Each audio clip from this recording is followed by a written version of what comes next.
Okay, so Planned Parenthood, this is one of those stories I'm scratching my head all day. They are never out of the headlines. They're at the forefront of the headlines again. And Chris Lewis is here from Crane Lewis in Brogdon. Chris, welcome to Trending Today USA. What happened with the Planned Parent videos today?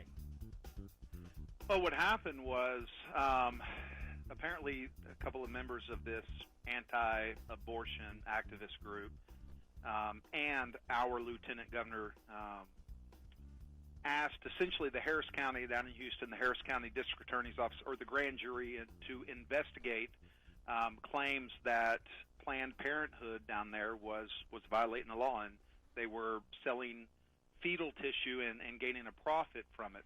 Okay, we saw those videos. We were all horrified, except for the left, who said, well, golly, that must have been edited or something.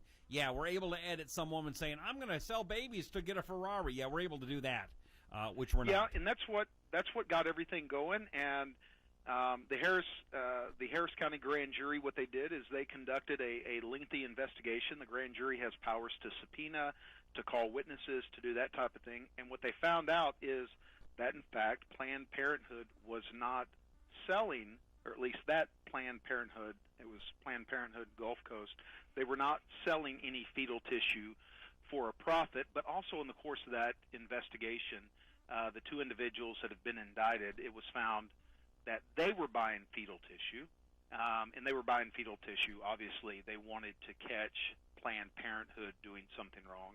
And also apparently they were using fictitious driver's licenses or some sort of government-issued IDs from the state of California. And that's the one that really got them in trouble. Okay, I got to first ask the question. So, sure. The woman that says she was going to get Ferrari from selling baby parts, she didn't really say that? Yeah, apparently she did say that. Okay, so why is she not in trouble? Well, I mean, they've got to prove. So apparently the law is that you can sell this tissue, you can make money from it, but the money that they're saying that they made from it just went for transportation and apparently storage. Yeah, transportation for her to get a Ferrari. That's what she said. Well, yeah, I know what she said, and all we can assume, grand jury proceedings are closed. We don't know what happened in the grand jury.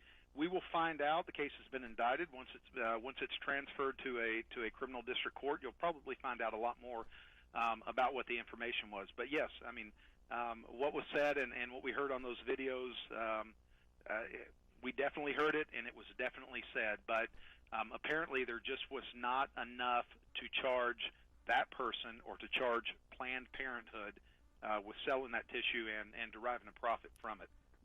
Does that not sound a little politically motivated, or am I missing something here? Oh, come on. So this is an absolute political lightning rod, and if you've seen what our lieutenant governor and what our governor have come out and said, they've essentially distanced themselves from the criminal charges, not even addressed the criminal charges, but their focus is still entirely on Planned Parenthood and on the practices of Planned Parenthood. This is on both sides of it, regardless of which side you fall on it. It is hugely politically motivated. I'm also having a hard time for the whistleblowers that found out this information that they're in trouble.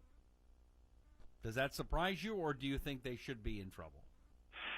You know, if we take ourselves away from our political leanings on this type of deal, yes, and if we do what the grand jury is supposed to do, and they were charged with one thing, was there any crime committed here? I don't have any problem saying, yes, it appears, of course I deal with the presumption of innocence all the time, but I don't have any problem saying if they committed a crime, they should be charged with a crime, despite what my personal political leanings are. But they would not have been. Okay, hold on. But they would not have been able to expose this story had they not lied to the people that are lying to everybody else.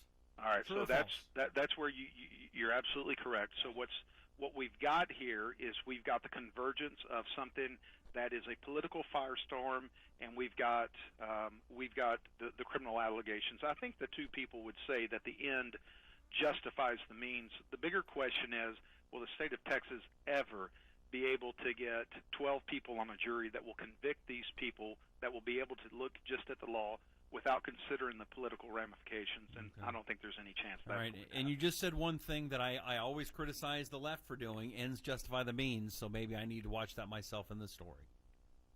Well, that's for you to figure out, but right. you know, I can certainly see both sides of the situation in this particular instance. All right.